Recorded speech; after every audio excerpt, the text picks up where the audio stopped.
Grace Dawson didn't cry when she knocked on that door. She had used up every tear 3 days ago, somewhere on the road between the life she'd known and the desperate gamble she was making now. She just stood there in the summer heat. Baby Lily pressed against her chest.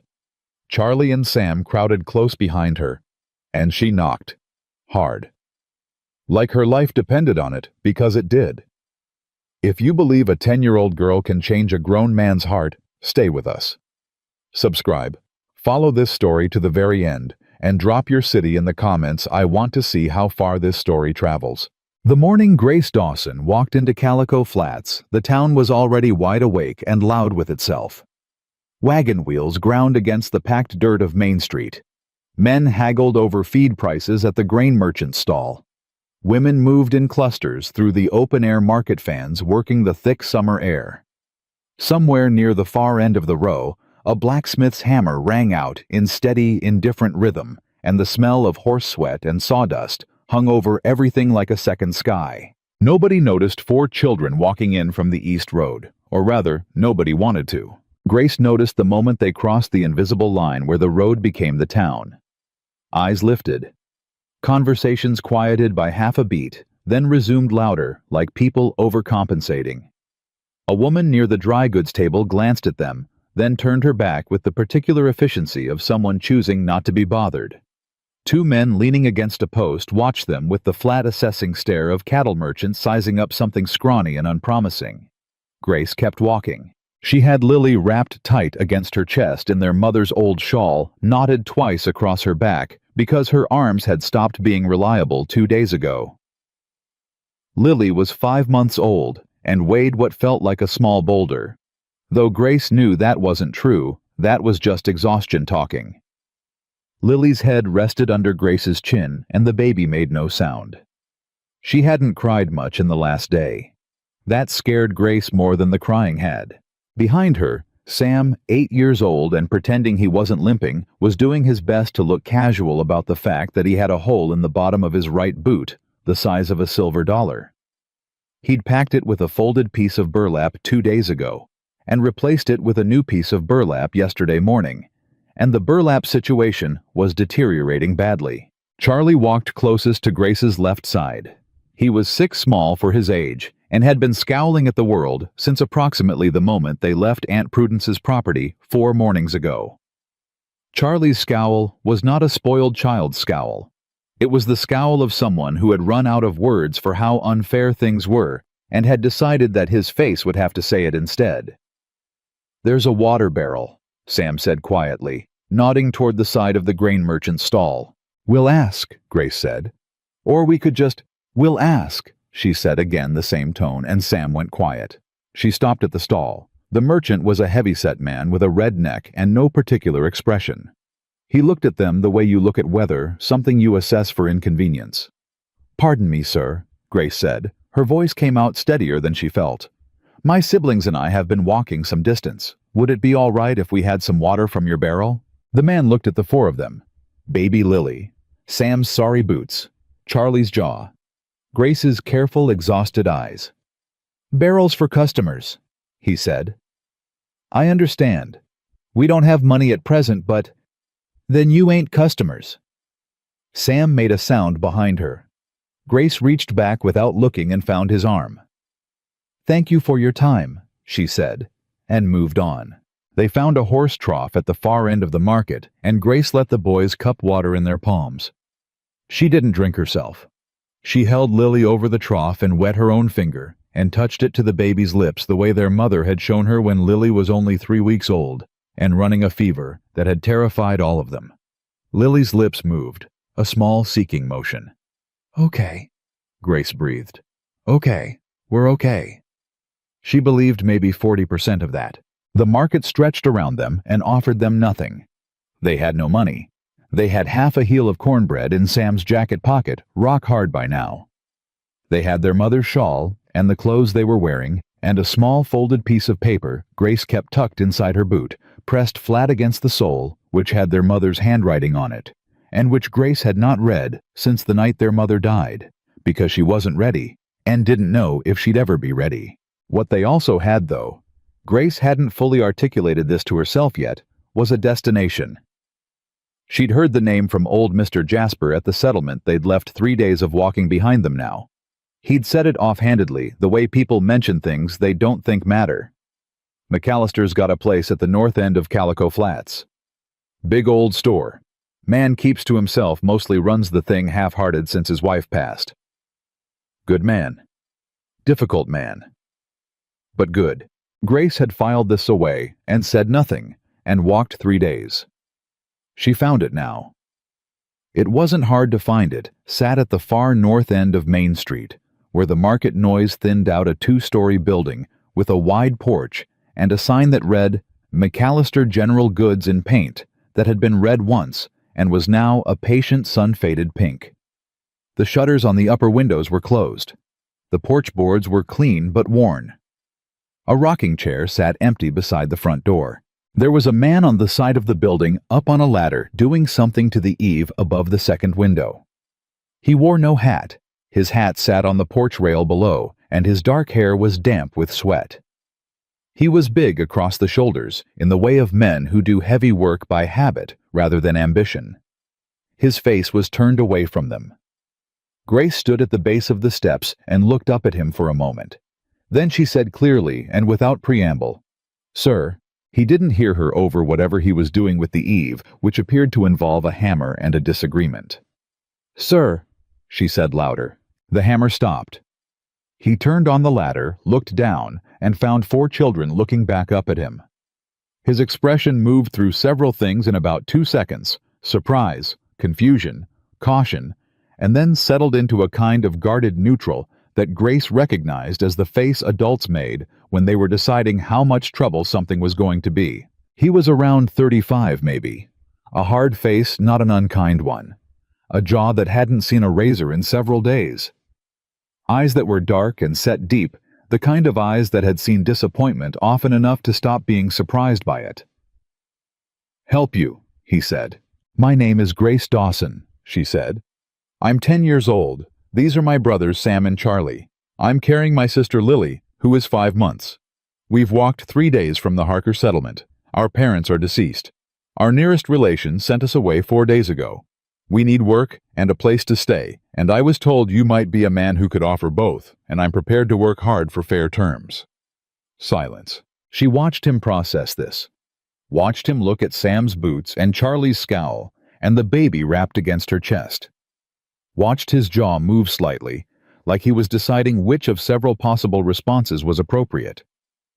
He came down the ladder, slowly stepped off the bottom rung, picked his hat up off the porch rail, and put it on. Then he said, "Who told you that?"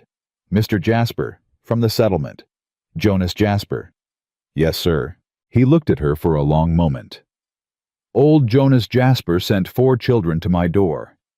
"He mentioned your name," Grace said. "I made the decision on my own." Something shifted in his face. Not much, just enough. "How old's the baby?" he said. 5 months. Her name is Lily. She's sick. She's tired. She needs water and food. We all do. I wanted to be honest about that before we discussed terms." He looked at her the way people look at things that don't fit the category they've put them in. Like he'd opened a drawer expecting one thing and found something else entirely. "Samuel McAllister," he said finally. "Grace Dawson," she said again because it felt like the right response. "You said that already." "Yes, sir. I know." He exhaled through his nose, looked out at the street, then back at them. "Come inside," he said. "Get the boys out of this heat." "We're not charity cases," Grace said immediately. He stopped at the door and turned. "Didn't say you were. I need you to understand that from the start. I'm offering work, real work. Cooking, cleaning, minding the store, whatever needs doing. In exchange for food and a roof. For all 4 of us." He looked at her. "You 10 or 40? 10, she said. "But I've been running our household since I was 8 and I know how to work." Charlie make that face at everybody. Charlie for the first time blinked. His scowl softened just slightly at the unexpected acknowledgement of his existence. "Pretty much," Sam offered. McAllister almost smiled. It didn't quite make it to his face, but it was close. "Come inside," he said again. "We'll talk terms after you've had water." Didn't. The inside of the store was cool relative to the street, which was the most Grace had hoped for. It was also large and somewhat disorganized, not dirty, but clearly run by someone who had stopped seeing certain things years ago. Shelves that needed straightening. A counter with a ledger left open. 2 crates stacked near the back wall that should have been unpacked and weren't. Grace noted all of this. She noted it the way she noted everything, systematically, quietly filing it away for later. McAllister went to the back and came out with a tin bucket of water and a ladle and set it on the counter without ceremony. Sam and Charlie were on it immediately.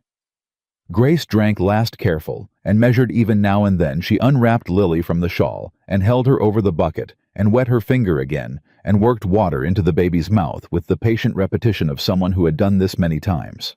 McAllister watched from behind the counter. He wasn't trying to hide that he was watching. "She ain't been crying much," Grace said without looking up. "I know that sounds like a good thing. It isn't." "No," he agreed quietly. "It isn't." She looked up at him then. There was something in his voice she hadn't expected, not pity, which she would have resented, but recognition. Like he knew what it sounded like when something small and helpless had gone too quiet. "You have children?" she asked. A pause. "Had a son," he said. "Thomas. He'd be 12 now." She held his gaze. "I'm sorry." He nodded. Short and economic, the way men do when they've accepted something, but not fully. "I'm sorry too," he said. And she understood that he meant it for her too, not just himself. Charlie ate the cornbread in 3 bites. Then he looked immediately ashamed of this. "There wasn't much left anyway," Sam told him charitably. "I know that. I'm just saying, it ain't—" "I know, Sam." McAllister had gone to the kitchen at the back of the building while they were drinking, and came back with a pan of cold biscuits and a jar of preserves and a heel of hard cheese, which he set on the counter without making anything of it. Charlie stared at the food. Then he looked at Grace. Grace looked at McAllister. "That's not coming out of any wages," he said. "That's just food." She considered him for a moment. Then she said thank you. He waved it off and went back to leaning against the counter with his arms crossed, and the children ate. The silence was not uncomfortable. That was the thing Grace noticed. Silences with Aunt Prudence had felt like accusations. This one felt like something else, like a man who was used to quiet and not afraid of it. "What happened with your aunt?" he said eventually. Not a question exactly, more an opening. "She said she couldn't take 4 children," Grace said. "She said it was too much. She has her own family." A pause. "We were there for 2 weeks after Mama died. She gave us what she could, I think. It just wasn't enough. Your daddy died 14 months ago. Fever. Mama lasted longer." She smoothed Lily's hair with one thumb. She was strong. "Sounds like it runs in the family," McAllister said. Grace didn't respond to that. Not because it wasn't kind, but because she wasn't sure yet if she was strong or just still moving, and she didn't know if those were the same thing. The terms when they got to them were stated plainly on both sides. Grace would manage the household and the storefront. Cooking, cleaning, organizing stock, watching the counter when McAllister was elsewhere. Sam was old enough to help with basic stock work and to run errands. Charlie would do what Charlie could, which included sweeping and being underfoot and asking questions. The third of which Grace considered more liability than asset, but McAllister seemed to regard with something closer to amusement. Lily was Lily, and caring for her fell to Grace, who made clear this was not up for discussion. In exchange, 3 meals a day, a roof, and Grace pushed for this specifically, a share of store earnings once she'd proven her usefulness, even if that share was small. McAllister listened to the last part. "You driving a wage negotiation at 10 years old in my store?" "Yes, sir." "With no leverage?" "I have some leverage," she said. "Your store's got 2 months of disorganized inventory and a ledger that looks like nobody's balanced it since spring. I can fix both." He stared at her. Your handwriting on that ledger is fine, she added, because she believed in being fair. The system underneath it needs work. He was quiet for a long moment. Then, where'd you learn bookkeeping? My mother kept records for the settlement supply depot. She taught me. Smart woman. Yes, Grace said. She was. He looked at her across the counter. The store was quiet around them. From outside came the faint, muffled noise of the market going about its business, indifferent to all of this. Lily made a small sound against Grace's shoulder. Not a cry, just a breath, and Grace adjusted her automatically, the gesture as natural as her own heartbeat. All right, McAllister said. All right meaning? Meaning you've got a deal, Miss Dawson. He held out his hand. Grace looked at it for a moment. Then she shifted Lily to one arm with practiced ease and shook it. His hand was very large and very rough, and he shook hers like she was an adult, which she noticed, and which mattered to her more than she would have said out loud. He showed them the upstairs in the afternoon. There were 2 rooms above the store, one that had been a guest room and was now used for overflow storage, and one that was simply empty bare boards, and a window that looked out over the north edge of town where the market thinned into open country. He said nothing, by way of apology for either room's condition. She hadn't expected him to. We can sleep in here, Grace said in the storage room. The crates can be stacked more efficiently to leave floor space. I'll have it done before dark. He looked at her. You don't want to see the other room. This one's bigger. She turned in a slow circle, calculating. We'll need bedding. There's a cedar chest at the end of the hall. She went and found it. 3 blankets, well kept, faintly scented with cedar oil, and something else, older lavender maybe. A woman's hand had packed those blankets. She closed the lid carefully, the way you do with things that belong to someone who isn't there anymore to ask.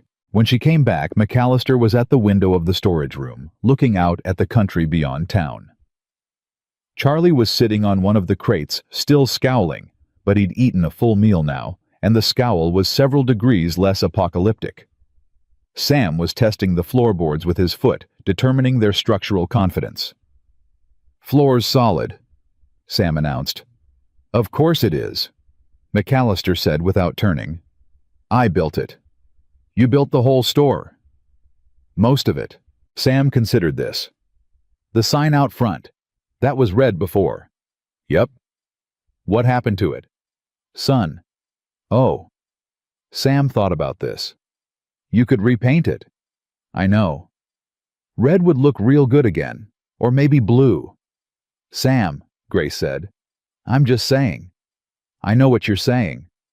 Blue's a good color for a store. McAllister finally turned from the window.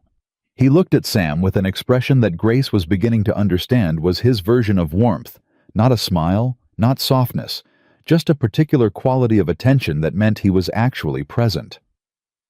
Maybe blue, he said. Sam grinned. It was, Grace thought, the first time she'd seen that grin in 4 days.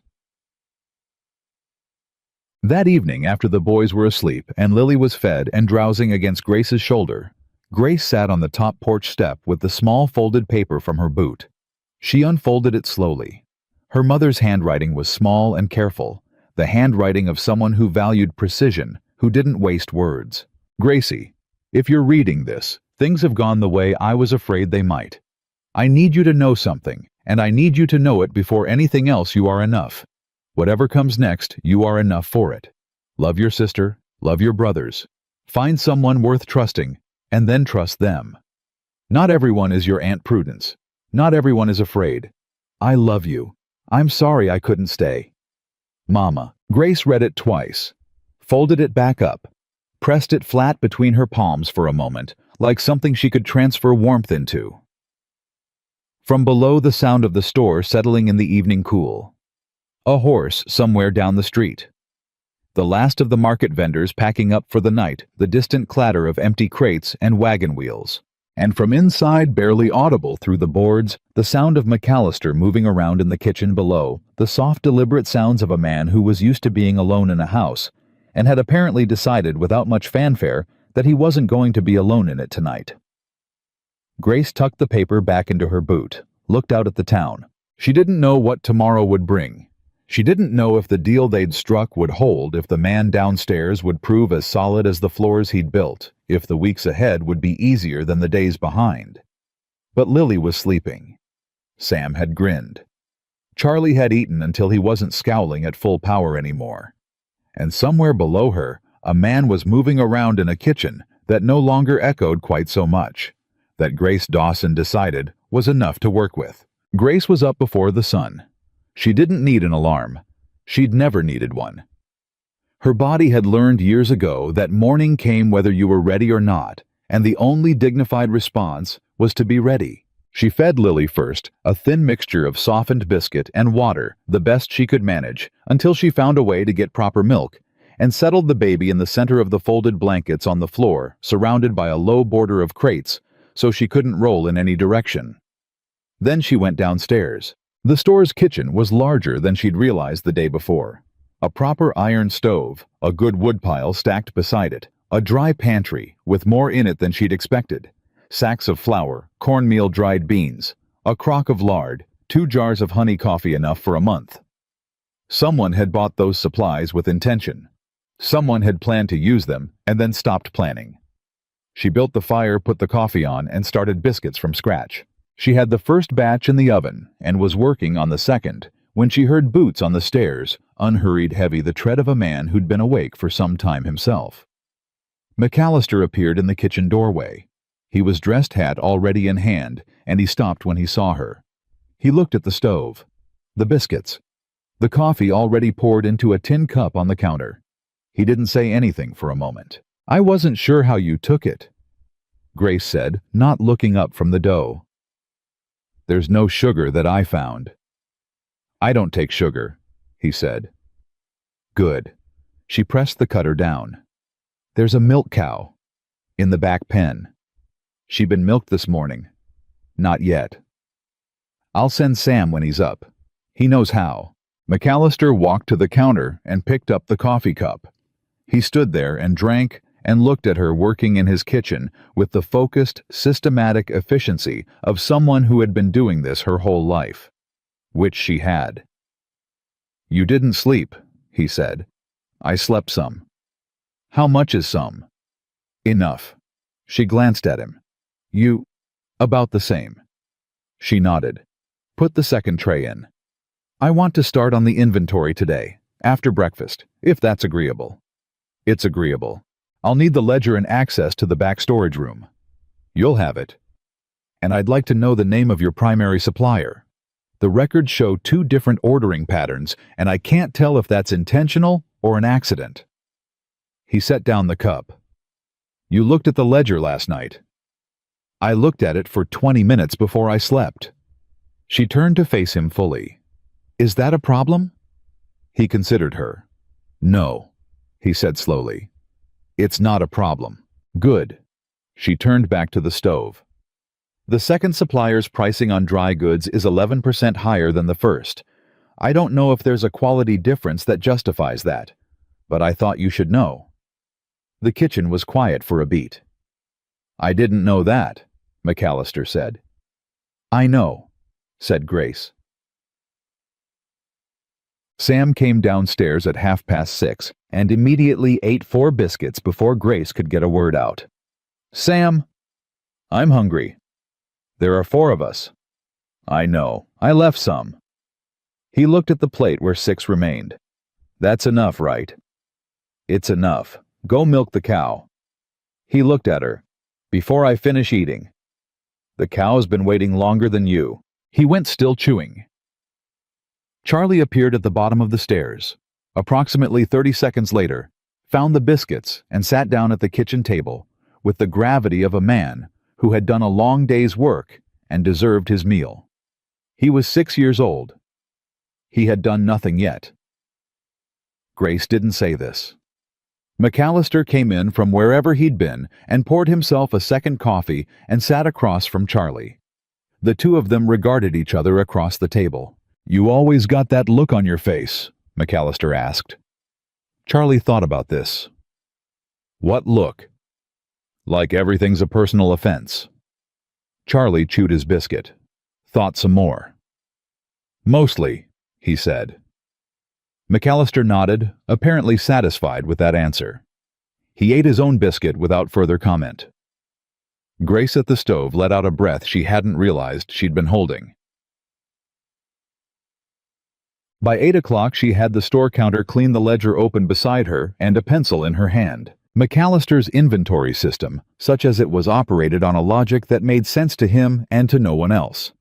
Items were logged by arrival date rather than category, which meant that if you wanted to know how much lamp oil was on hand, you had to work backward through 3 months of entries looking for the word oil in whatever column McAllister had happened to write in that day. The pricing notations were inconsistent. The ordering schedule appeared to have been abandoned sometime in late spring and replaced with what Grace could only describe as intuition. She didn't say any of this to him. She just started building a new cross-reference sheet in the back of the ledger, category by category current stock against last known order date. The first customer came in at 8:15, a tall woman in a practical brown dress, somewhere around 50, with the efficient bearing of someone who ran her household like a railroad schedule. She stopped just inside the door and looked at Grace behind the counter. "Where's McAllister?" she said. "He's in the back, ma'am. Can I help you?" The woman looked at her for a long moment. "You his niece?" "No, ma'am. I'm Grace Dawson. I'm working the counter." Another long look. Then, apparently deciding this was acceptable. "Half pound of coffee. The good kind, not the chicory." "Yes, ma'am." Grace measured it, wrapped it, calculated the price, without looking at the price sheet, because she'd memorized it within 20 minutes of opening the ledger. The woman paid, looked at Grace one more time, then looked around the store, which was noticeably more organized than it had been the day before. "He finally hire help," she said. It wasn't quite a question. "Something like that," Grace said. The woman made a sound that was not disapproval, exactly more like the acknowledgement of an unexpected development, and left. McAllister appeared from the back doorway a few minutes later. "That was Martha Brennan," he said. "She bought the good coffee. She always does." He glanced at the counter where Grace had repositioned the scale and the weight set to the left side within easier reach. He didn't say anything about the repositioning. "She say anything?" "She asked if I was your niece." "What did you tell her?" "I told her I was Grace Dawson and I was working the counter." He made the same sound Martha Brennan had made. Grace was starting to recognize it as Calico Flats for interesting. By mid-morning, 4 more customers had come through. Grace handled all of them. 2 were straightforward, a farmer needing rope and nails, a young mother looking for a specific size of sewing needle that Grace found in the 3rd drawer of the supply cabinet, the one that wasn't labeled. 1 was an older man who seemed to arrive mainly to talk, leaning on the counter and asking about McAllister's health and the state of the road south. And Grace answered him politely and efficiently. And after about 12 minutes, he seemed to realize he wasn't going to be able to settle in for a proper visit, and left looking mildly confused. The 4th customer was different. He was maybe 40, dressed better than most men in Calico Flats, with the clean shirt and careful posture of someone who thought about how he appeared. He came in without the casual ease of a regular customer, and he looked at Grace with the particular quality of surprise that men get when they encounter competence in a place they didn't expect it. "McAllister around," he said. "He's occupied at the moment," Grace said. "Is there something I can help you with, sir?" The man looked at her. "At the ledger. At the counter." "Who are you?" "Grace Dawson. I'm assisting with the store. Can I help you?" "I need to speak with McAllister. It's a business matter." "I can take a message, or you're welcome to wait." He didn't like either option. She could see it in the set of his mouth, not anger exactly, but the slight compression of a man who is accustomed to things arranging themselves to his convenience. "Tell him Aldous Crane was here," he said. "Tell him it's about the property on the north lot." "I'll tell him," Grace said. He left. Grace wrote the name and message in the margin of the ledger, where McAllister would see it. When McAllister came in 20 minutes later and found it, he went still for a moment, in a way Grace noticed. "You know him?" she asked. "I know him." He picked up a crate. He's been wanting to buy the north lot for 2 years. The lot's not for sale. Not to him. His voice was flat and final, in a way that invited no follow-up, so Grace didn't follow up. She went back to the ledger. But she thought about the compression in Aldous Crane's mouth, and the way he'd looked around the store, like a man calculating the value of things that weren't his yet. She thought about it, and filed it away. The first real crisis came at 11 in the morning when Sam wasn't where he was supposed to be. He was supposed to be in the back pen doing a second check on the water trough and keeping an eye on Charlie, who was supposed to be sweeping the back step.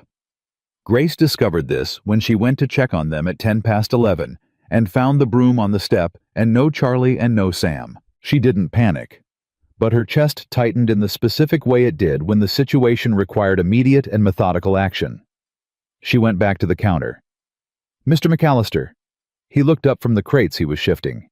"Sam and Charlie are not where I left them," she said. He set down the crate. No questions, no hesitation. "Market side or the alley?" "I don't know yet. You go market side. I'll take the alley." She went. The market at mid-morning was at full noise and motion, and 2 small boys were both easily lost in it and easily spotted if you knew what to look for. Grace knew what to look for. She moved fast, scanning, not calling their names yet, because that was a last resort, and she wasn't there yet. She found them in 4 minutes.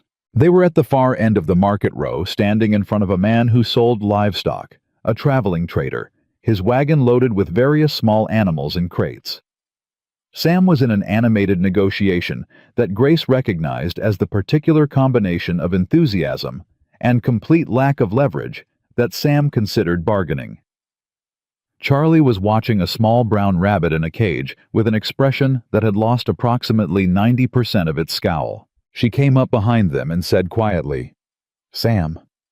He spun around, had the grace to look ashamed. "We were just looking. You were supposed to be at the pen. The trough was fine. There was nothing to do. There was sweeping to do." Charlie, without being addressed, took a small step backward. "Charlie," Grace said, "you left the broom on the step." "I know." "Why?" A pause. "The rabbit was just sitting there," he said. Grace looked at the rabbit. The rabbit looked at her. It had enormous ears and the very specific self-satisfied expression of an animal that understood it had just caused a significant amount of trouble and didn't mind. "We can't have a rabbit," she said. "I know," Charlie said. "We have nothing to feed a rabbit." "I know. And Mr. McAllister's yard is all ready." "Grace." Sam touched her arm. She turned. McAllister was coming up through the market behind her, and he'd heard the last part of this because there wasn't much noise between them now. He looked at the rabbit. The rabbit looked at him. "Whose rabbit?" he said. "This man's," Sam said, gesturing at the trader. "He's asking $2. "We don't have $2, Grace said immediately. "I know we don't have $2. "Then this is not a conversation we're having." Charlie was still looking at the rabbit. He wasn't arguing. He wasn't even making his face at anyone. He was just looking at it with an openness that Grace so rarely saw on his face that it stopped her just for a moment. McAllister looked at Charlie. He looked at the rabbit. He pulled $2 from his breast pocket. "Mr. McAllister," Grace said. "We got a yard," he said. "We also have more important. It ain't $2 I can't afford." He handed it to the trader, looked at Sam. "You're responsible for it." Sam's eyes went wide. "Really?" "You found it. You're responsible." "Yes, sir. Absolutely." Sam was already reaching for the cage latch. Grace looked at McAllister. He was watching Charlie, who had reached one finger through the cage bars and was letting the rabbit sniff it, and whose face had done something Grace hadn't seen it do in weeks. McAllister caught her looking. He didn't say anything, just tipped his head slightly, the smallest possible acknowledgement, and turned back toward the store. She followed him, and she didn't argue about the rabbit again. Martha Brennan came back at noon. Not for coffee. She came with a covered dish, some kind of stew still warm, which she set on the counter with the brisk efficiency of a woman delivering something she'd decided was necessary and wasn't going to be sentimental about. "Heard McAllister had some young ones staying," she said to Grace. "Figured you could use a proper meal." "That's very kind, ma'am. Thank you." "It's practical, not kind." Martha looked around the store again, the same assessing sweep as the morning. "You reorganize these shelves." "I started. I haven't finished." "The candles were always in the wrong place." "They're in a better place now," Grace agreed. Martha looked at her. Really looked this time, not the quick assessment of a stranger, but the longer consideration of someone deciding what they're dealing with. "How old are you, child?" 10, ma'am." A pause. "Your mother teach you to run a store?" "She taught me to run accounts. The store part I'm learning as I go." Martha said again. She picked up her basket. Then she stopped. "McAllister's a good man. Hard one, but good." "I'm beginning to see that," Grace said. "He doesn't say much." "No. Most of what he says is worth hearing, though." Martha straightened. "I'll bring bread tomorrow." "You don't have to." "I didn't ask if I had to." She was already moving toward the door. "You need milk for the baby talk to Ellen Hatch. Second house past the watermill. She's got more than her family needs, and she's a reasonable woman." She left before Grace could thank her again. Grace stood at the counter with the covered dish and thought about what her mother had written. Find someone worth trusting, and then trust them. Not everyone is afraid. She was beginning to think Calico Flats had more of those people than she'd assumed when she walked in. The afternoon brought the day's first real trouble. It didn't announce itself. It came in the shape of two women who entered the store around 2 o'clock. Both dressed well. Both the age of women who had lived in a town long enough to feel proprietary about it. Grace recognized the type. Not cruel, not exactly, but people to whom the existing order of things had been kind, and who therefore found disruptions to that order personally inconvenient. They looked at her behind the counter. They looked at each other. "Is Mr. McAllister in?" the taller one asked. "He's in the back, ma'am. Can I help you?"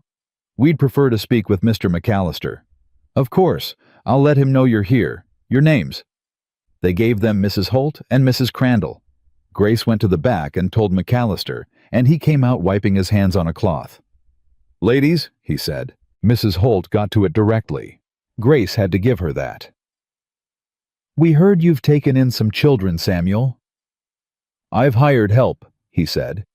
"Miss Dawson is working the counter." "She's a child herself." "She's competent." "That's not really the point." Mrs. Holt lowered her voice slightly, as though Grace might not be standing 8 feet away and fully capable of hearing. "People are talking. 4 children, no family, no explanation. People don't know what to make of it."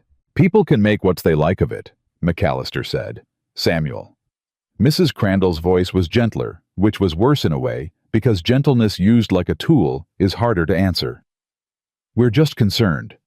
These children, do you know anything about their family? Their situation?" "I know what I need to know." "And the infant?" "The infant's fine." "But who's responsible?" "I am," McAllister said.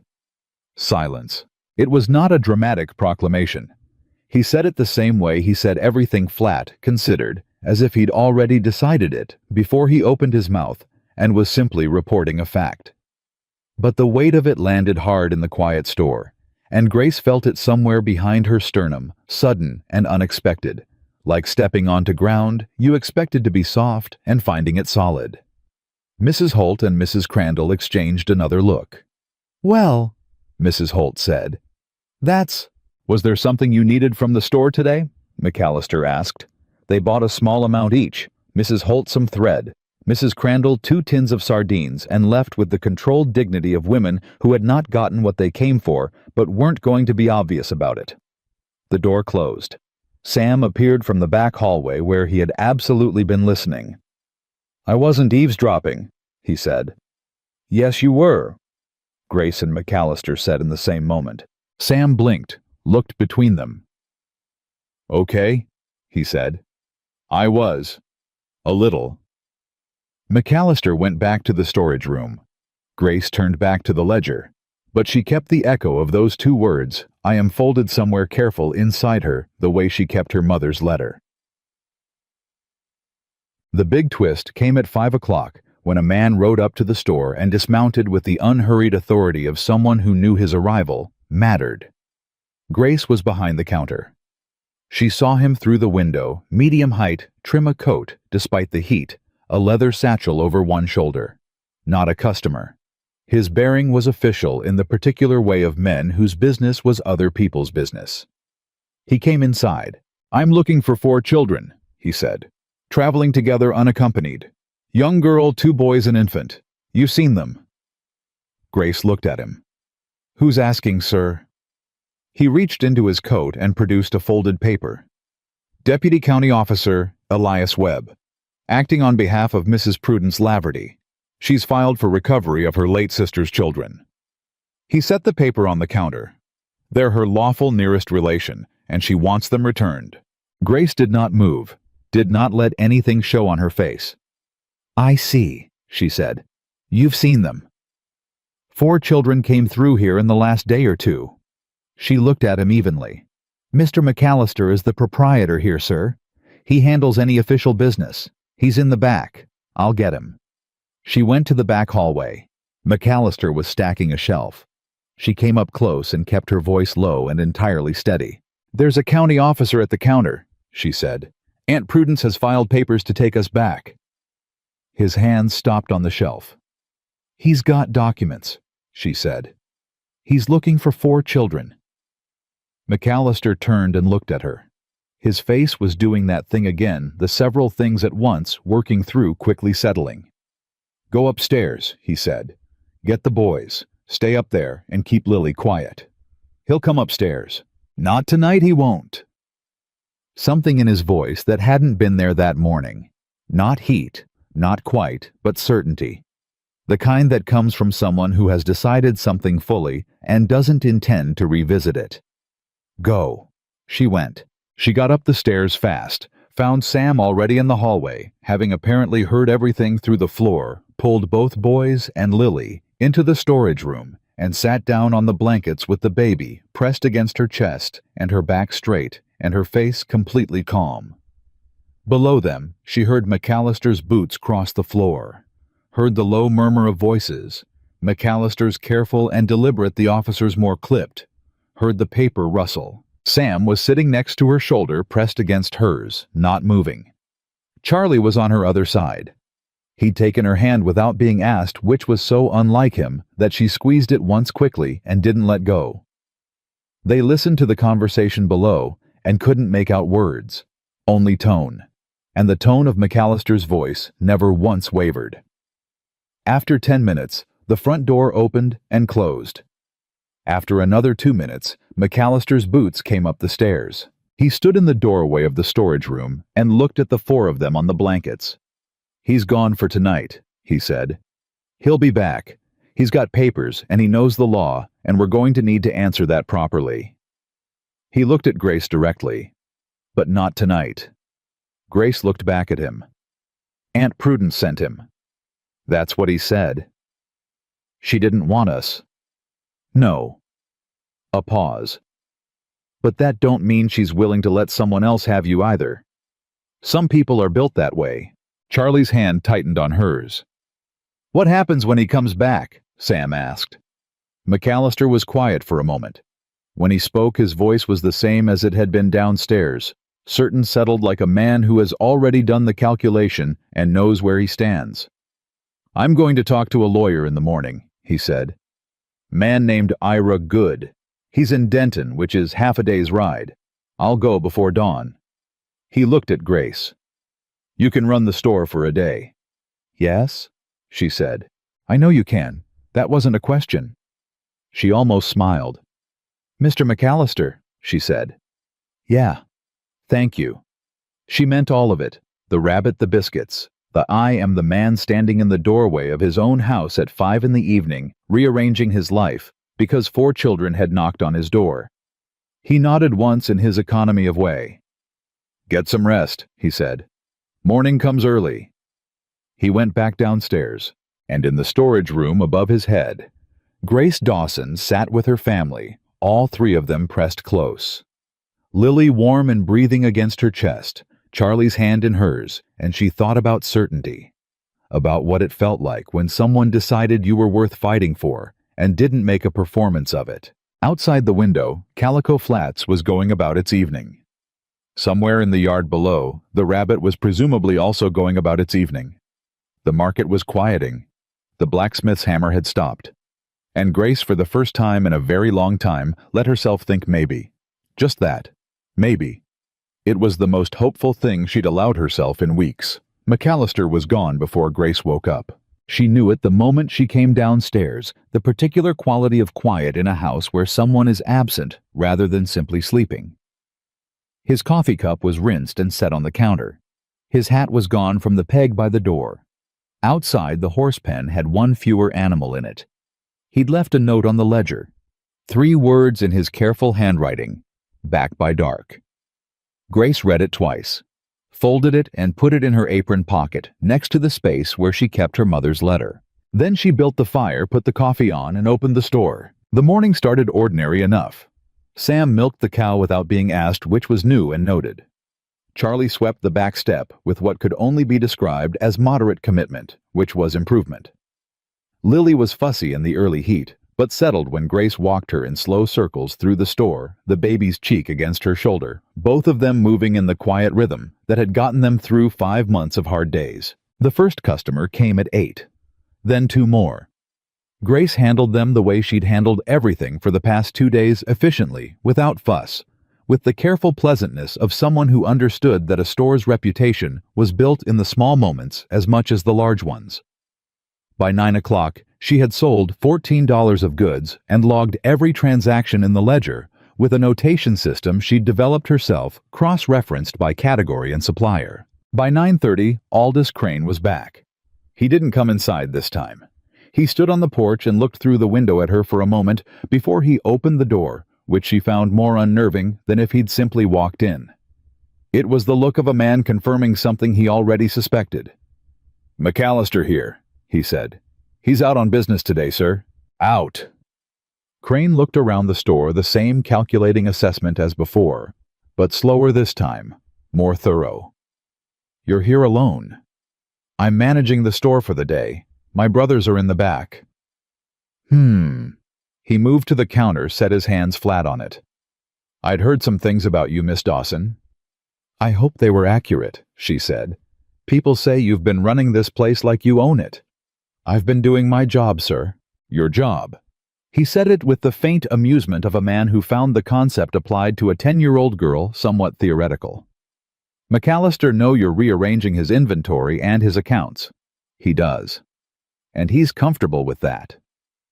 "You'd have to ask him, sir. He'll be back this evening." Crane tapped one finger on the counter.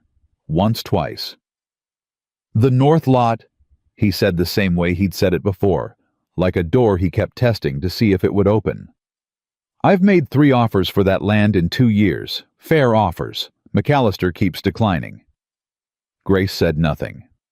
She had learned from her mother that silence in negotiation is its own kind of language. "Man could do a lot with that money," Crane continued, "especially now that he's taken on additional responsibilities." He looked at her pointedly. "Children are expensive." "I wouldn't know, sir," Grace said evenly. "I'm one of the children." Something shifted in his expression, not quite respect, but the recalibration that comes when someone realizes they've underestimated who they're talking to. He straightened. "Tell him I'll increase my offer, substantially. I'll pass that along." He left. Grace watched him go through the window, and then she turned to find Sam standing in the doorway to the back room. "He wants the land," Sam said. "He wants the land," she agreed. "What's on it?" "I don't know yet." She went back to the ledger. "But I intend to find out." Martha Brennan came at 10, as promised, with bread still warm enough to steam when Grace cut it.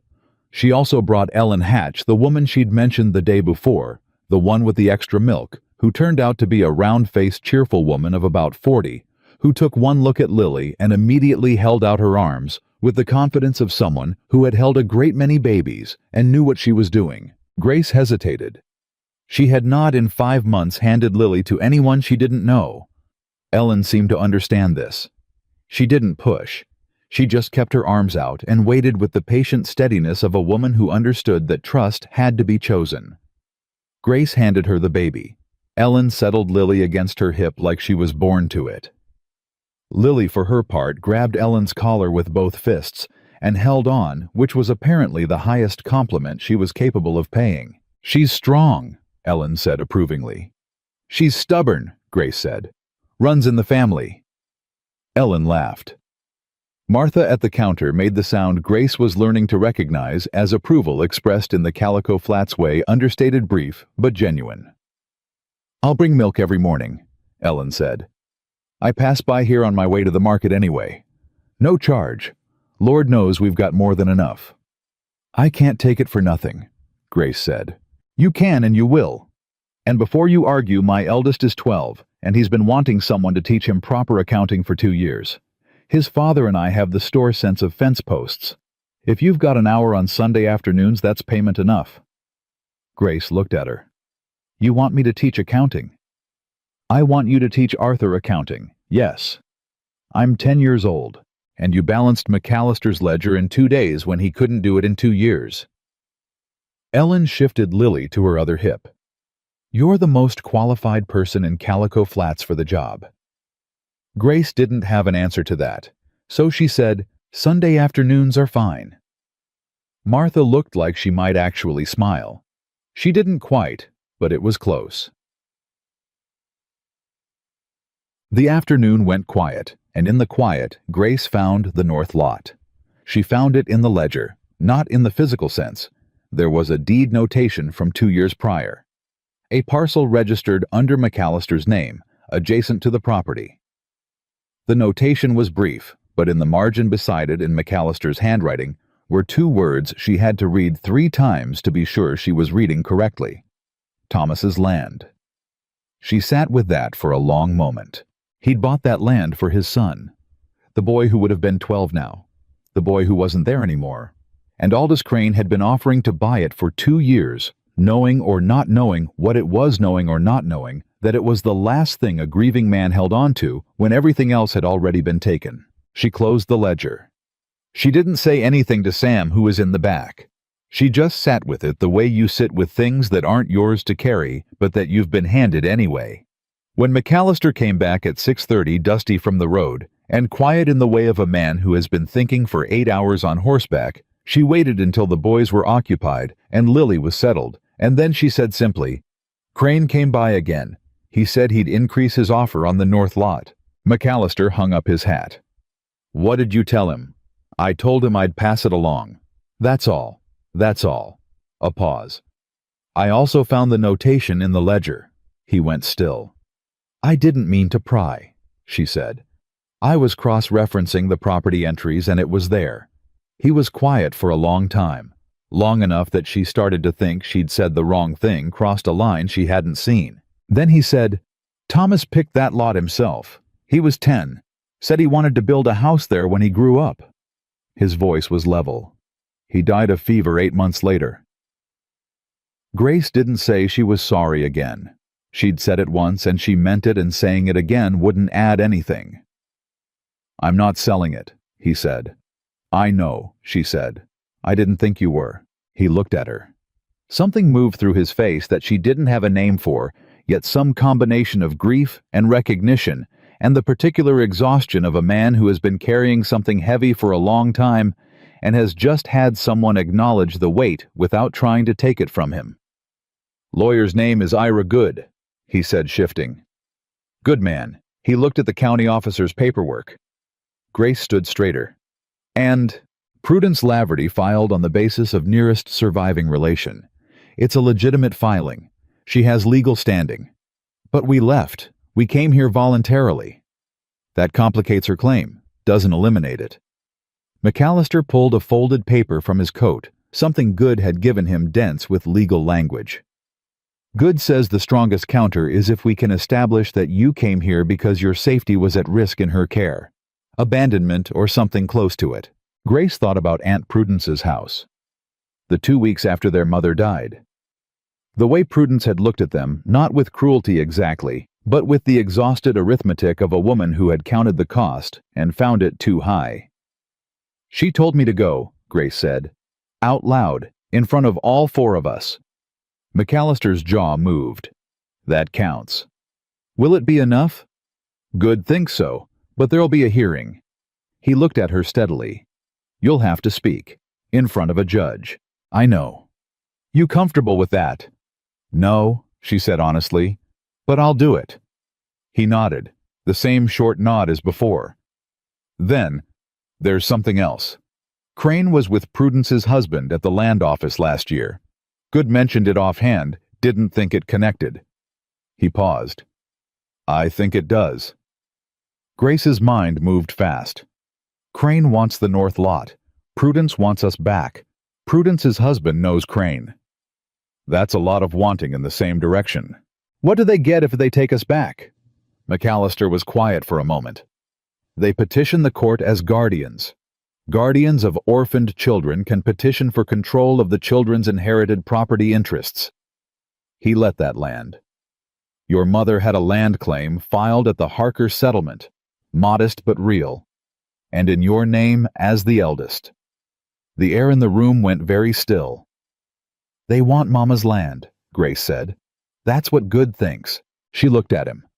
She was 10 years old, and she was in a store in Calico Flats in the middle of a summer that had upended everything, and she understood with a clarity that was not childlike at all exactly what was happening and why.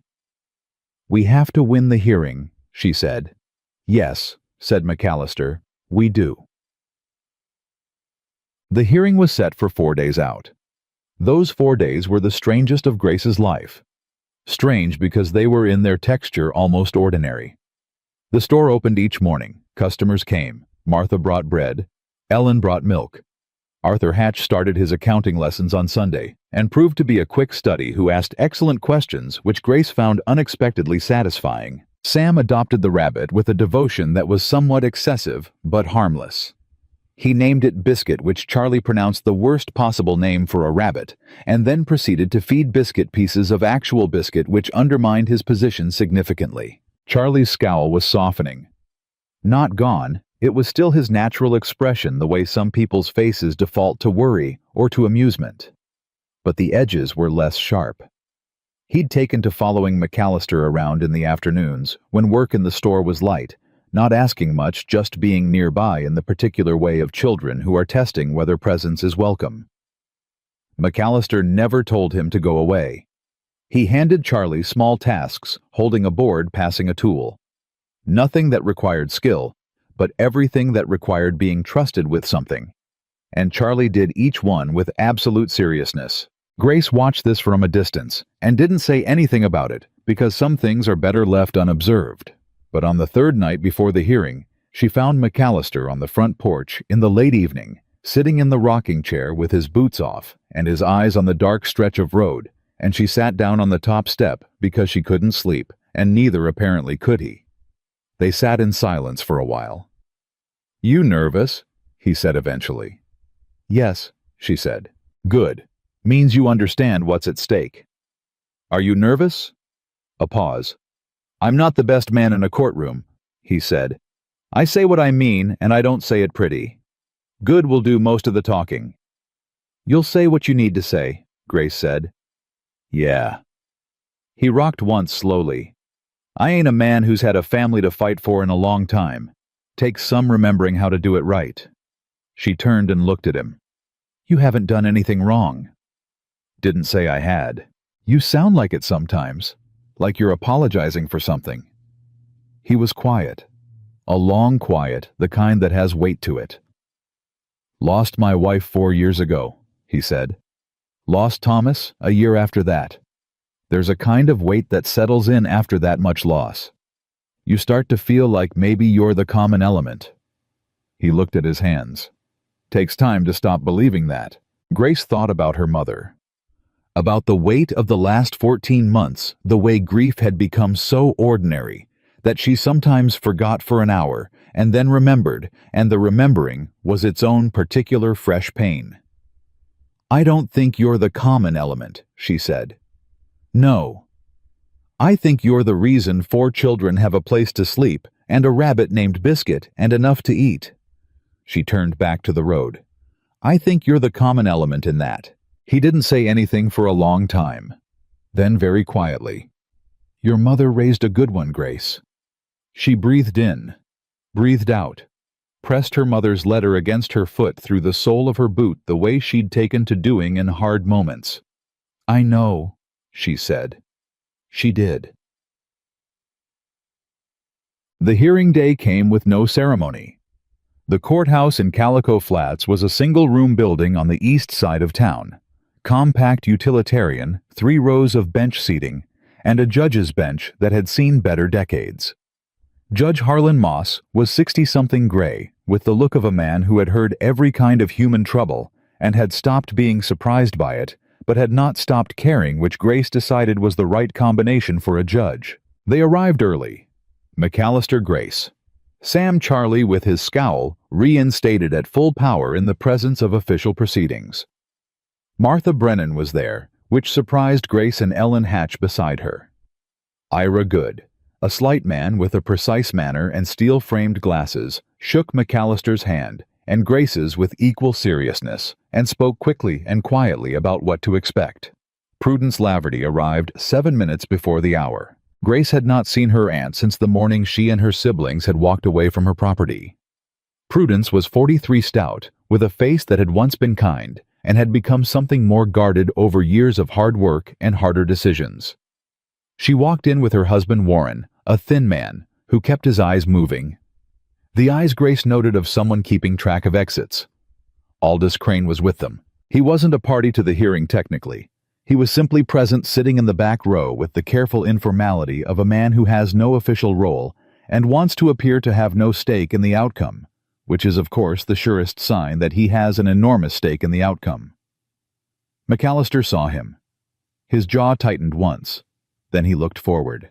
The hearing opened with Good presenting their position that Mrs. Laverty had voluntarily surrendered care of the children, that the children had subsequently entered into a working arrangement with Mr. McAllister, a man of established character in the community, and that returning them to Mrs. Laverty's custody would serve no interest but her own. Mrs. Laverty's lawyer, a man from Denton that Crane had presumably arranged, presented the counter that she was the legal nearest relation, that the children had left her care in distress and without proper provision, and that she sought only to fulfill her duty to her late sister's family.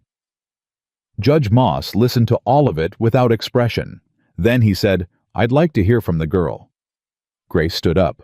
She walked to the front of the room and stood before the judge's bench and folded her hands and looked at Judge Moss with the steadiest eyes she had.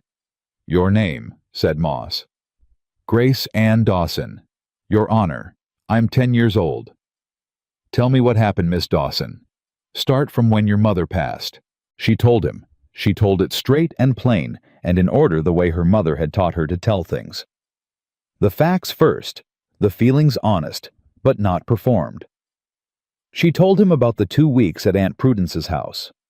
About the morning Prudence had sat them all down and said she was sorry, but there was nothing she could do, that 4 children was too many, and her own family had to come first. She said, "Your Honor, and I am giving you her exact words, she said, you children are going to have to go. I can't carry this. I'm sorry, but you're going to have to find another way." Grace looked at the judge evenly. I thanked her, and I gathered my siblings, and we left the next morning. "You thanked her," Moss said. "Yes, sir. She was in a hard position. I understood that. I didn't blame her." A pause. "I just knew we couldn't stay. And then, we walked 3 days to Calico Flats. I had heard Mr. McAllister's name mentioned as a man who was honest and fair. I went to his store and asked for work in exchange for food and shelter. He agreed. We've been there 5 days. And in those 5 days, I've been managing the store counter and the accounts. Sam helps with stock and errands. Charlie does what he can. Lily, She paused. Lily is doing better than she was when we arrived. She's being fed properly and she's sleeping well. And Mr. McAllister, how has he treated you? Grace thought of the rabbit, of I am said flat and certain to two women who'd come to make trouble, of a man sitting in a rocking chair in the dark talking about loss with the careful honesty of someone who trusted her with the truth. He's treated us like we matter, she said. Not like charity, like we matter. The room was very quiet. Moss looked at her for a long moment. Then he looked past her at Prudence Laverty. Mrs. Laverty, you dispute the account given... Prudence's lawyer started to speak. Moss held up one hand without looking at him. Mrs. Laverty, he said again. Not your counsel, you. Prudence looked at Grace. Grace looked back at her. And something happened in Prudence's face. A small complicated movement. Guilt and grief. And the particular pain of a woman who had made a decision she knew was right for herself and wrong for others, and has been living with both of those things since. Prudence began. She stopped, started again. I said what the girl said I said. I don't deny it. Her lawyer's expression tightened. I was overwhelmed, Prudence said. I had my own children, I couldn't... She stopped. I didn't abandon them. I thought they'd go to the county home. I thought the county would... You thought someone else would fix it, Moss said. Not unkind, just accurate. Prudence's mouth closed. And someone did, Moss said. He looked at McAllister. You, stand up. McAllister stood. He was the tallest person in the room by several inches. You entered into an agreement with this child. I did, Your Honor. Explain your reasoning. McAllister was quiet for a beat. Then, she knocked on my door. She told me the truth about what her situation was before I could even ask. She didn't ask for pity. She asked for fair terms. He paused. Her sister needed food and water. Her brothers needed a roof. She had walked 3 days on blistered feet to get them something she couldn't give them herself. Another pause. I had a store and a house and nobody in it. I reckon the math was simple enough. Simple, Moss repeated. Yes, sir. And you intend to continue this arrangement? I intend to file for formal guardianship, McAllister said. Goods got the paperwork ready. I should have done it the first day. I'm doing it now. From the back of the room, Grace heard Crane shift on his bench. Moss looked at him, just briefly. The look of a judge who does not miss things. Then the door opened. Martha Brennan stood up. Your Honor, if it's in order, I'd like to speak to Mr. McAllister's character. Moss looked at her. It's in order. I've known Samuel McAllister for 11 years. He built half the good things in this town and took credit for none of them. He's a man who does what's right and then goes home and doesn't talk about it. She looked at the room. These children have been in his care for 5 days, and already the youngest one is healthy, and the middle boy has stopped looking like he's waiting for the next bad thing. She sat back down. I think that says enough. Ellen Hatch raised her hand. I'd like to second that. Moss made a sound that was the judicial equivalent of Martha's approval noise. He looked at his papers, looked at Grace still standing. You can sit down, Miss Dawson. She went back to the bench. McAllister put his hand briefly on her shoulder, one touch quick there and gone. And she sat down and kept her face very still, because she was not going to cry in a courthouse. She had decided that firmly, and she intended to hold to it. Moss wrote something, took his time about it. Then he said, Mrs. Laverty's petition is denied. Prudence Laverty's lawyer said something sharp. Moss looked at him with the expression of a man who has very little time for sharp things said at inconvenient moments. Her petition is denied, Moss repeated with the particular calm of someone who does not repeat himself often and will not enjoy doing it a third time. Mr. McAllister guardianship paperwork will be processed by end of week. The children remain where they are. He looked at the room. This hearing is closed. The gavel came down. Grace sat very still. Beside her, Sam made a sound that was not quite a word. Charlie put his scowl back on.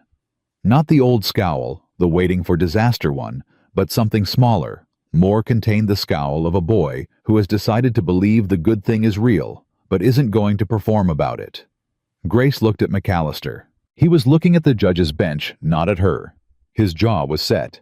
His hands were flat on his knees. And then he exhaled one long, slow breath and turned and looked back at her, and there it was again, that almost smile, the one that never quite made it, but was close enough to count. From the back of the room she heard Aldous Crane stand up and leave without a word. She heard Warren Laverty murmur something to his wife. She heard Prudence say quietly, and to no one in particular, "I hope they're well." And she decided, sitting there with her family on a courthouse bench in the middle of summer, that she believed it. But then Good leaned across McAllister and said in a voice low enough that only they could hear it, "McAllister, Crane filed a land dispute yesterday afternoon, on the north lot, before the hearing." McAllister went still. "He's claiming a prior oral agreement," Good said. "It's got no basis in writing, but it'll require a formal response. And he's requested an injunction that would freeze the property from any new construction or development pending resolution." Grace looked at Good. "Does that affect the guardianship?" "Not directly, but it affects McAllister's finances. And a man under financial pressure is a man who's harder to defend as a stable guardian in any future challenge." Good glanced toward the door where Crane had exited. "He didn't get what he wanted in that room, so he's going to try to get it another way." The courthouse was emptying around them. The summer light through the high windows was thick and golden, and entirely indifferent to any of this. Grace looked at McAllister. He was looking at the door. "He's not going to stop," she said. "No," McAllister agreed. "What do we do?" He picked up his hat. He stood up with the deliberate, unhurried quality of a man who has been knocked down before and has gotten up enough times to have a method for it. "We find out what agreement he's claiming," he said, "and we prove he's lying." He looked at Grace. "You know what evidence looks like in a ledger." "Yes," she said. "Good." He put his hat on. "Because I think we're going to need to go looking for it." And in the back of Grace's mind, something clicked into place, not fear, but focus. The kind of focus that comes when a problem becomes clear enough to solve. She stood up, straightened her dress, picked up Lily from Sam's arms, and settled her against her shoulder. "Then let's go look," she said. They went back to the store and started looking. McAllister pulled every paper he owned out of the locked box under the counter. Deeds, receipts, correspondence, property filings, 2 years of records that he'd never organized because he'd never needed to until now.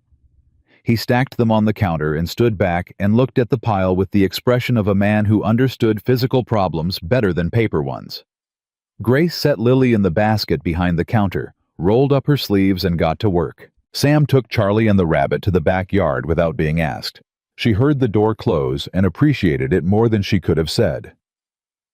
"Tell me about Crane," she said, sorting as she talked. "Everything you know. Don't decide what's relevant. Just tell me." McAllister leaned on the counter. "Came to Calico Flats about 3 years back. Bought the feedlot on the south end, then the dry goods warehouse on 2nd Street. Man's been acquiring property steady ever since. With what money? That's the question nobody's asked out loud." He watched her hands move through the papers. "He presents well. Talks like money. But I've never seen a source. Investors. Possibly. Or debt. Or something worse." He paused. "Warren Laverty works at the land office. Has for 6 years."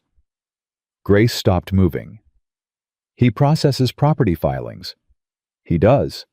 So Crane has a man inside the land office who can see every filing, every claim, every piece of land that comes available before it hits public record."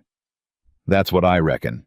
She thought about this, about her mother's land claim at the Harker settlement filed in Grace's name, about how quickly Prudence had filed for guardianship after they left too quickly, she realized now. Too prepared, as if someone had told her what to file and how to file it before Grace and her siblings had even walked a full day down the road. "Warren Laverty told Crane about Mama's land claim," she said. "Before you even arrived here. McAllister agreed. And Crane told Prudence to file, because if Prudence has guardianship of us and Crane controls Prudence through her husband. She set down the paper in her hand. He gets Mama's claim, and he gets the north lot through financial pressure on you. She looked at McAllister. 1 move. 2 prizes. McAllister's jaw was tight. That's the shape of it. Then we need to prove Warren Laverty told him. She turned back to the papers. Which means we need to find when Crane first approached you about the north lot and compare it to when Mama's claim was filed in Harker. If they're close together, that's not coincidence. My first refusal letter to Crane, McAllister said. He leaned over and pulled a paper from the middle of the pile, with the sureness of a man who knew where one thing was, even when everything else was chaos. April 14th. Grace looked at it. Then she pulled the ledger and found the notation on her mother's land she'd written it herself 2 days ago while cross-referencing property entries. Mama's claim was filed April 9th. 5 days. They looked at each other. He found out about the claim, McAllister said slowly, and went straight to the north lot, testing whether he could pressure me financially at the same time he was setting up the guardianship play. We need to get this to good, Grace said. In the morning. Tonight. McAllister looked at her. She looked back at him with the particular expression that was by now entirely familiar to him. Not argument, not demand, just the simple arithmetic of a girl who understood urgency. Tonight, he agreed. Good lived above his office on the east side of town, and he answered the door in his shirt sleeves with the mild surprise of a man who had expected a quiet evening and was adjusting rapidly. McAllister laid out what they'd found.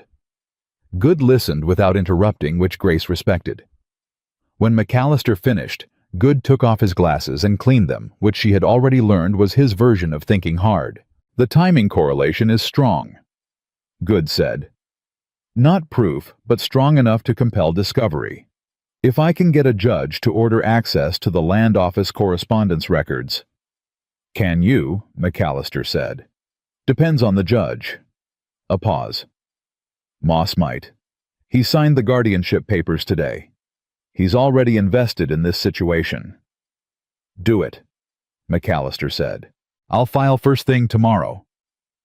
Good put his glasses back on.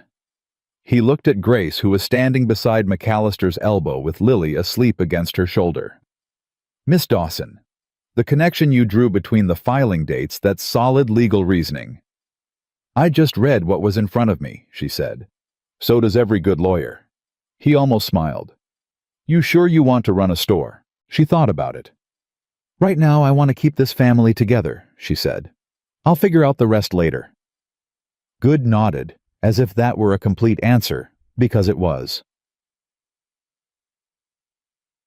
The walk back was quiet. The town had gone to evening sounds around them, a dog somewhere. A window's warm light, the distant clatter of the livery stable settling for the night. McAllister walked beside her. He'd taken Lily somewhere on the walk over without asking, just held out his hands when he saw Grace's arms starting to shake from the weight after the long day. She'd hesitated the same half-second hesitation she'd had with Ellen Hatch, and then she'd let him take the baby. Lily had grabbed his collar with both fists, same as she had with Ellen. He'd looked down at her with an expression Grace had not seen on his face before. Not quite the almost smile. Something further along than that. Something that had to be named differently. They walked in silence, and Grace let it be. Then McAllister said, You did good today, in the courthouse. I just told the truth. Telling the truth in front of a judge when you're 10 years old and it's your whole life on the line, he said, ain't the same as just telling the truth. That took courage. She didn't answer immediately. She was thinking about her mother's letter. You are enough. Whatever comes next, you are enough for it. I had a reason to be brave, she said finally. He glanced at her.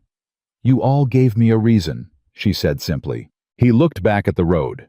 But she saw his grip on Lily shift, not looser, but more settled the way you hold something when you've decided you're not going to let go. Tag. The next 3 days were a waiting game which Grace found considerably harder than a crisis. She ran the store.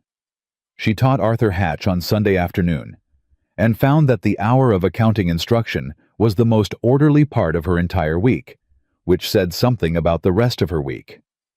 She brought milk to Lily every morning and kept the ledger current to the hour, and tried not to count the minutes until Good sent word. Crane came back once not to the store but to the north end of town, where he stood at the edge of the vacant lot with a man who had a surveyor's bearing and wrote things in a notebook. McAllister saw them from the store porch. He didn't go over. He just watched jaw-set hands in his pockets. "He's pushing," Sam said, appearing at McAllister's shoulder. "He's bluffing," McAllister said. "How do you know? Man who's got a real claim don't need to stand in front of the land and look at it like it's already his. That's a man convincing himself." He went back inside. "Come help me move the feed sacks." Sam followed, but he looked back once at Crane across the lot, and his expression, which was usually the most readable face in the family, went briefly complicated. Grace noticed. She didn't say anything then. But that evening, when the store was closed and Charlie was asleep and Lily was down and McAllister was on the porch, she found Sam in the kitchen sitting at the table with his chin in his hands. "What?" she said. "Nothing." "Sam," he sighed. Sometimes I think about what happens if it goes wrong." She sat down across from him. "Define wrong. If Crane wins, if they make us leave." He picked at the edge of the table. "I got used to it here, faster than I thought I would." "I know. Biscuits here." He said it with the solemnity of a boy who understands that this is both a slightly ridiculous thing to say and a completely sincere one. "I know. And Charlie's better here. You've seen it." "I have. And Mr. McAllister." He stopped, started again more carefully. "He looks at us like we're supposed to be here, like it's just a fact." Grace folded her hands on the table. "It is a fact," she said. "Good is going to find what we need. The filing dates are real. Warren Laverty's correspondence is real. Crane built this on a lie, and lies have edges, Sam. You find the edge, and you pull." He looked at her. "You sound like Mama." She breathed in slowly. "Good," she said. "That's the goal." He almost smiled. Then he did smile, the full version, the one that still caught her off guard, because it was so much like their father's. "Okay," he said. "Okay." She reached across and tapped the back of his hand, once her version of a hug, given that she still had the baby monitor instinct of keeping at least one arm potentially free. "Go to sleep." He went.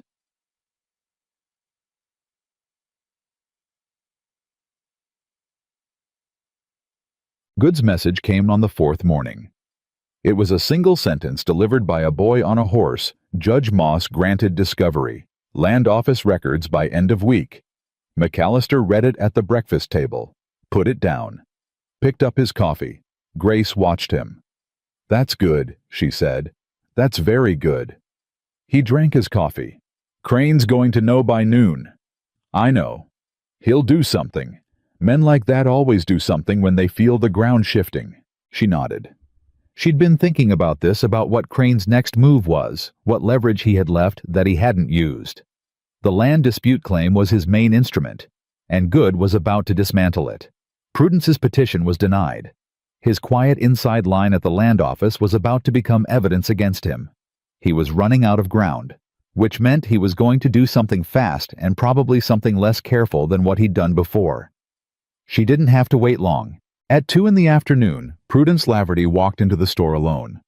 No lawyer, no Warren. Just Prudence in a plain dress with the look of a woman who has decided something difficult and has come to do it before she loses her nerve. Grace was behind the counter. McAllister was in the back. She could hear him moving around back there, and she made no move to call him. "Aunt Prudence," she said. "Grace." Prudence looked at her. At the organized counter, the clean shelves, the ledger. At Grace behind it all, steady and clear-eyed. Something moved through Prudence's face. "You look well?" "I am well, thank you." Silence. Prudence turned her hat in her hands. I didn't come to argue, she said. All right. I came to... She stopped. Warren told me what he did. With the land office records. With Crane. Her voice was low and controlled, a woman keeping things from spilling. I didn't know. About your mother's land claim. About what Crane was planning. She looked at Grace directly. I want you to know that. I made my own bad decision. Warren made his without telling me. Grace looked at her aunt for a long moment. I believe you, she said.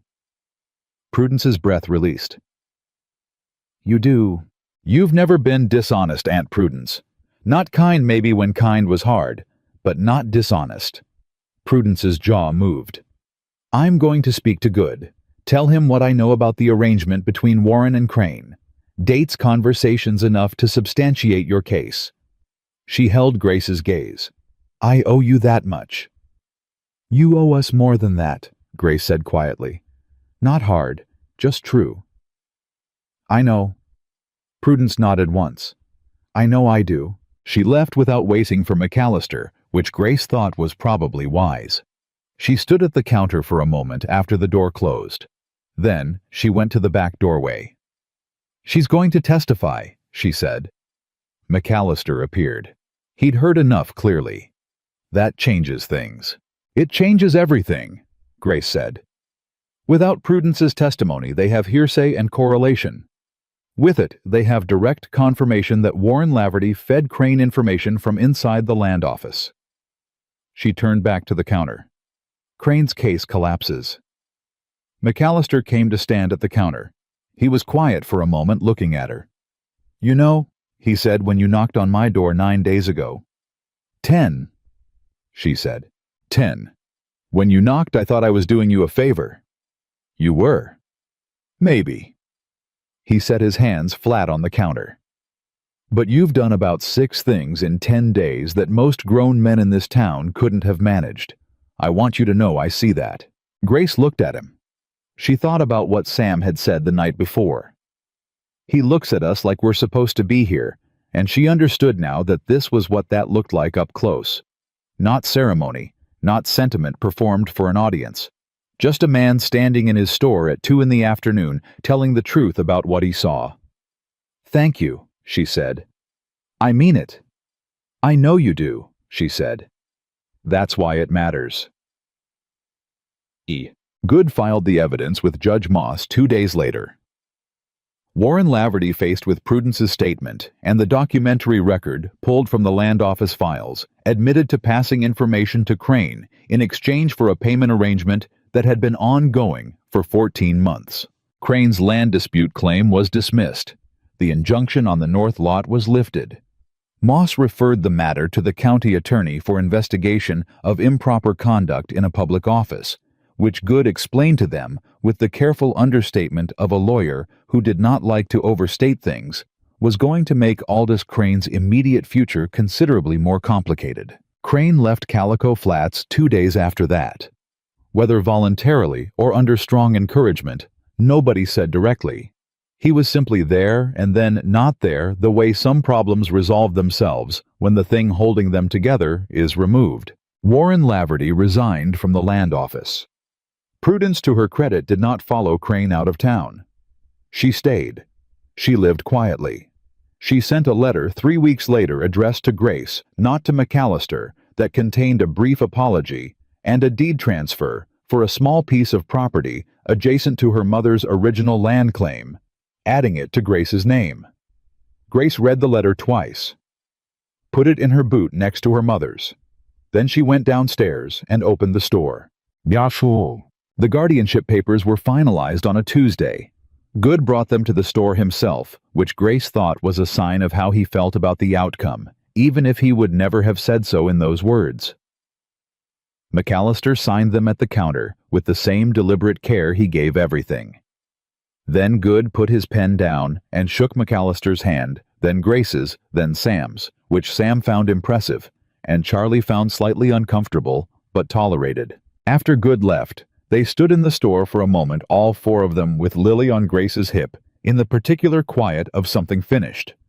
Charlie broke it because Charlie always broke silences, even when he was pretending not to have feelings about things. "So we're staying," he said. "We're staying," McAllister said. Charlie nodded, looked at the floor, looked up. "Good," he said with the precision of someone delivering a verdict on something they've been deliberating for a long time. Sam had been grinning since Good walked in. His grin had not diminished. "Can we paint the sign?" "The store sign," McAllister said. "You said maybe blue." "I said maybe." That was a yes. McAllister looked at Grace. Grace kept her face carefully neutral. "Fine," McAllister said. "Blue." Sam's grin went somehow wider. Lily grabbed Grace's collar with both fists and made a sound that was not a word yet, but had the distinct intention of one. "I know," Grace told her quietly. "I think so too." She looked around the store, the straightened shelves, the balanced ledger, the counter where she'd stood for 10 days and learned the shape of a life she hadn't planned for and couldn't imagine giving up. She looked at the three boys, Sam vibrating with plans about the sign, Charlie working very hard at composure, McAllister standing at the counter with his hat in his hands and his jaw set, and that almost smile that was Grace had decided enough. More than enough. She hadn't known 10 days ago when she knocked on that door with blistered feet and a baby against her chest, and nothing but nerve and determination what she was knocking toward. She'd just known she had to knock. Her mother had been right. Not everyone was afraid. Some people opened the door. The sign went up on a Saturday. Sam had been planning it for 6 days with the intensity of a general mapping a campaign. He'd consulted with McAllister about the exact shade of blue, a conversation that took 20 minutes longer than McAllister had anticipated, because Sam had opinions, strong ones, about the difference between sky blue and river blue, and the particular blue of a good summer afternoon. He'd enlisted Charlie as his assistant, which Charlie had accepted with the gravity of a man given an important commission. McAllister mixed the paint. Sam applied it. Charlie held the ladder and offered critique that nobody had asked for, and Sam chose to interpret as encouragement. Grace watched from the porch with Lily on her hip. When it was done, McAllister General Goods in clean, confident blue. Sam climbed down the ladder and stood back and looked at it with his hands on his hips and the expression of a craftsman assessing his work. "Well," he said. "It's good," McAllister said. "It's better than good," Sam said. "Don't push it." Charlie, still holding the ladder, looked at the sign and then looked at McAllister. "Your name looks different in blue," he said. McAllister looked at him. "How so?" Charlie considered this seriously. "Permanent," he said. Nobody said anything for a moment. The word sat in the summer air between them, permanent, and Grace felt it land somewhere deep and specific, the way true things land when you're not braced for them. McAllister put his hand briefly on the back of Charlie's neck, one touch, the same economy as always, and then picked up the paint can and went inside. Charlie looked at Grace. He wasn't scowling. He was just looking open-faced, the way he looked at the rabbit. "Yeah," she said quietly, answering the question he hadn't asked. He nodded, picked up the ladder, carried it around back without another word. The market festival came 3 weeks after the guardianship papers were signed. Calico Flats held it every summer at the end of July, a day when the market expanded to fill the whole of Main Street and the surrounding lots with extra vendors and food stalls, and in the evening, music in the square. Grace had heard about it from Martha Brennan, and from Ellen Hatch, and from what felt like every customer who'd come through the store in the preceding 2 weeks, all of whom seemed to consider it a civic obligation to inform her how significant an event it was. She had nodded politely each time and kept moving because the store didn't run itself, and the festival was still weeks away, and she had 3 children and a rabbit and a set of accounts to manage. But she'd been looking forward to it.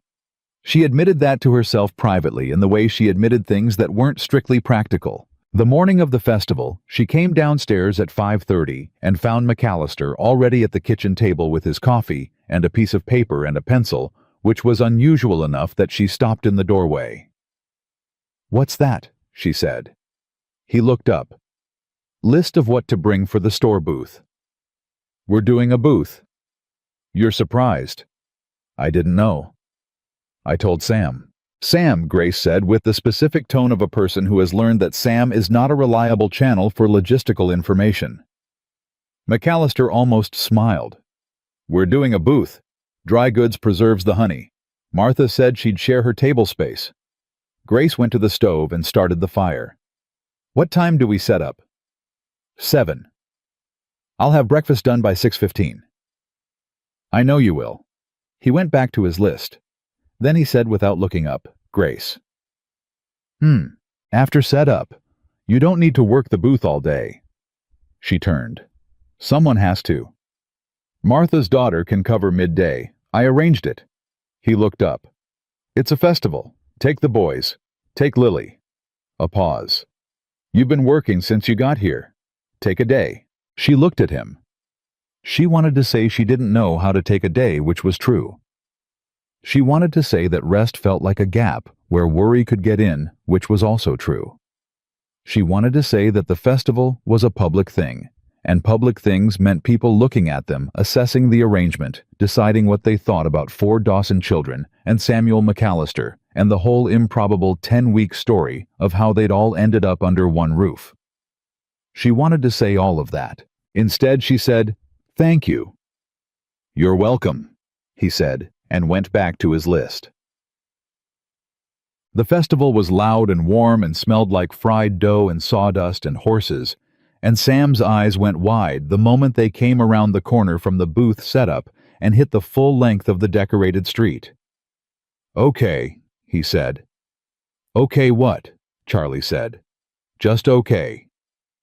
He spread his hands, slightly encompassing all of it. "This is a good town." Charlie looked around with the assessing thoroughness of someone who has decided to trust something and wants to verify it's earned. Then he said, "Yeah, it is." Grace let them go with firm instructions about where to meet and when, which Sam acknowledged, with the nod of a person who is already walking away, and she stood on the edge of the festival with Lily on her hip and just breathed for a moment. Ellen Hatch found her inside of 5 minutes. "You look like you're about to make a list," Ellen said. "I'm not." "You've got the look." "I'm resting," Grace said. "Uh-huh." Ellen fell into step beside her. "Lily's cheeks are better. She's getting color. She's eating well." Grace adjusted the baby against her hip. Lily was awake and bright-eyed and grabbing at the air with both fists in the particular way of babies who have decided the world is full of interesting things that require urgent investigation. "Ellen, can I ask you something? You can ask me anything. When you brought milk that first week, you didn't know us. You didn't know if any of it was going to work out." She paused.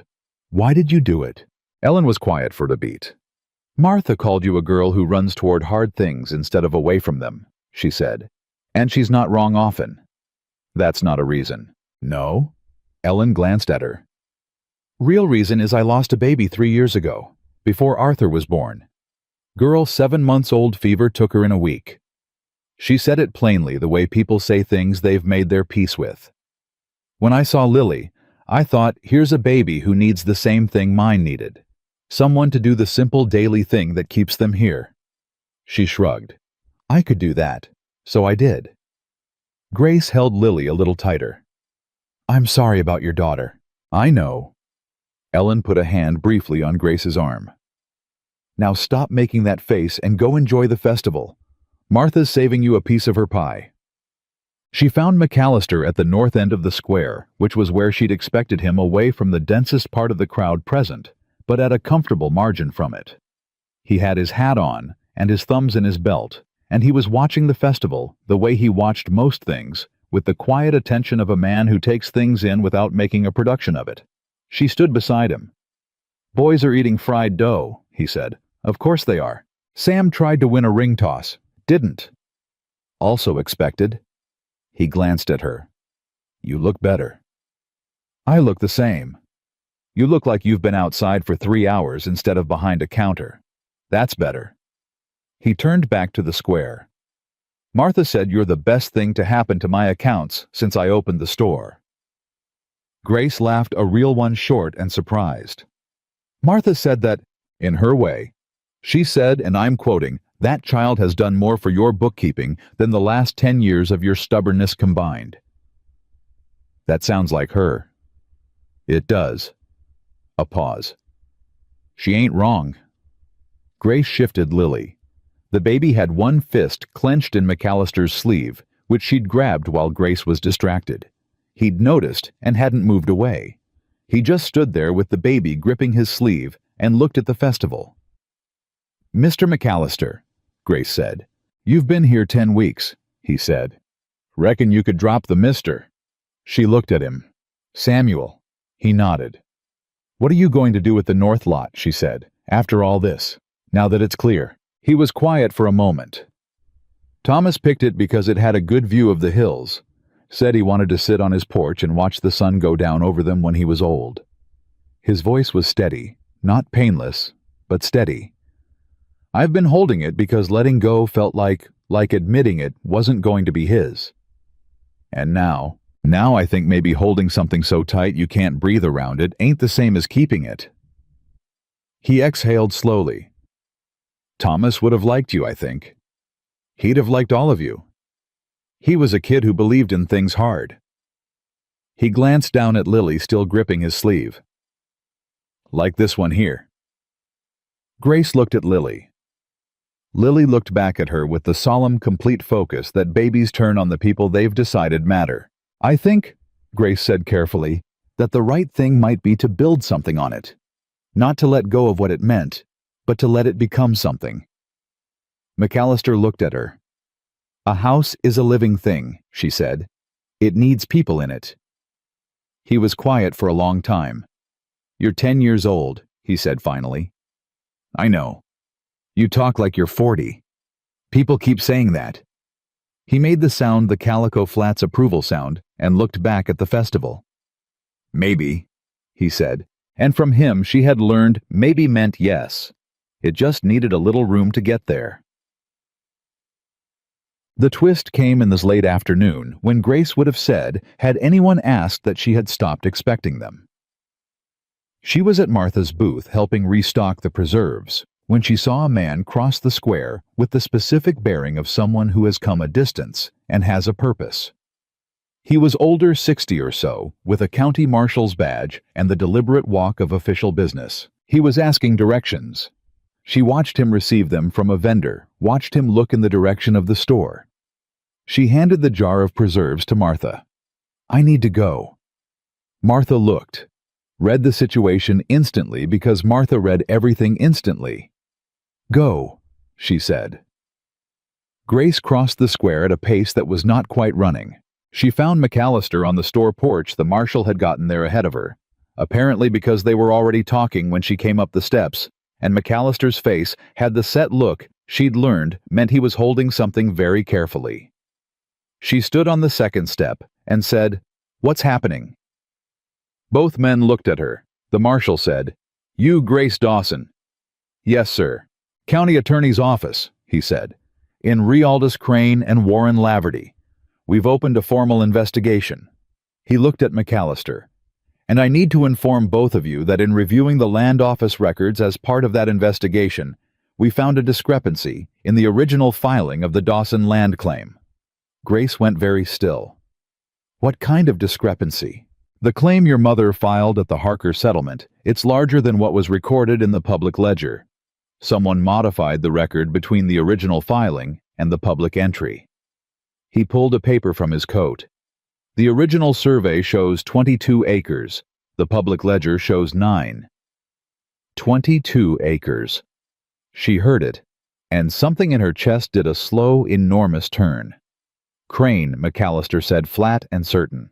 "Warren Laverty, we believe, on Crane's instruction. They reduced the recorded size to lower the claim's value before it could be contested, presumably planning to acquire the difference through a separate filing once they had guardianship of the children."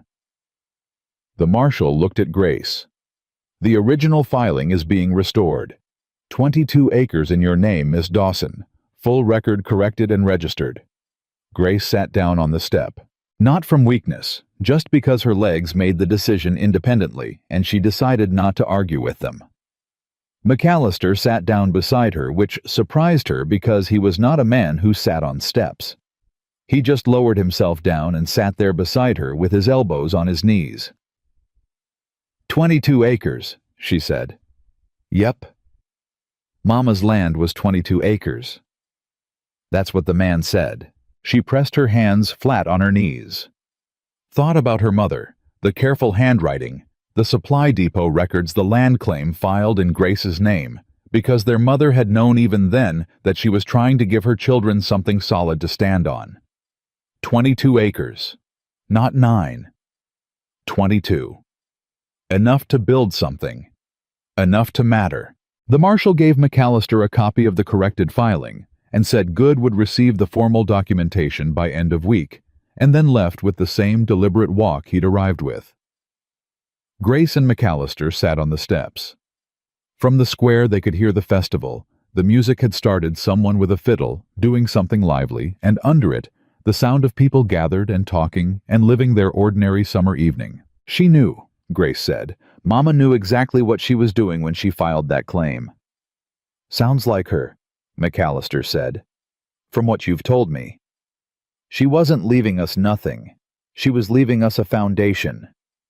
He nodded. 22 acres is a foundation. Grace looked at the street. Somewhere in the festival, Sam was probably trying the ring toss again. Charlie was probably eating more fried dough than was advisable. Lily was with Ellen, who had taken her an hour ago, with the confident competence of someone who considered this arrangement entirely natural. Her family. Spread out across a summer festival in Calico Flats, tangled up in a town that had looked at them sideways when they first walked in and had spent the weeks since pulling them steadily in. Samuel, she said. I want to do something with that land. Eventually, sure. I want to build something on it. She turned to look at him. Eventually, when we figure out what it should be. He looked back at her. That's a project for someone who's got time. I'm 10, she said. I've got nothing but time. He laughed. An actual laugh, not almost the full version, brief and real, the laugh of a man who has been taken by surprise in the best possible way. She'd heard it only once before, when Sam had made a comment about the rabbit at dinner, and she stored it now in the same careful place she kept the important things. Fair enough, he said.